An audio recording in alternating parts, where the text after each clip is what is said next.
చెన్నకేశవరెడ్డిలో టాబు పాత్ర కోసం ముందుగా సౌందర్యాన్ని సంప్రదించారంట. కానీ ఆమె ఎందుకో నో చెప్పడంతో టాబుని తీసుకున్నారంట. చెన్నకేశవరెడ్డి సినిమా కథకి కమల్ హాసన్ ఖైదీ వేట సినిమా కూడా స్ఫూర్తి అని తెలుస్తుంది. ఈ సినిమాలో హెలికాప్టర్ షాట్ ఒకటి ఉంటుంది. అది బాలయ్య డూప్ లేకుండా చేశారంట. సినిమాలో భూమిలో నుండి సుమోలు పైకి లేచే సీన్ ఉంటుంది. ఆ రోజుల్లో టెక్నాలజీ పెద్దగా అందుబాటులో లేదు. ఆ సీన్ని ఒరిజినల్గా షూట్ చేశారంట.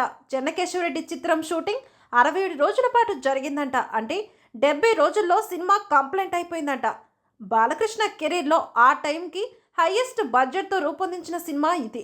చెన్నకేశవరెడ్డి చిత్రం 2002లో సెప్టెంబర్ 25న రిలీజ్ అయింది. ఆ టైంకి ఇంద్ర జూలై 27న సక్సెస్ఫుల్గా రన్ అవుతుంది. అయినప్పటికీ 158 కేంద్రాల్లో 50 రోజులు ఆడింది. చెన్నకేశవరెడ్డి ఆల్ టైమ్ రికార్డ్ 38 కేంద్రాల్లో 100 రోజులు ఆడింది.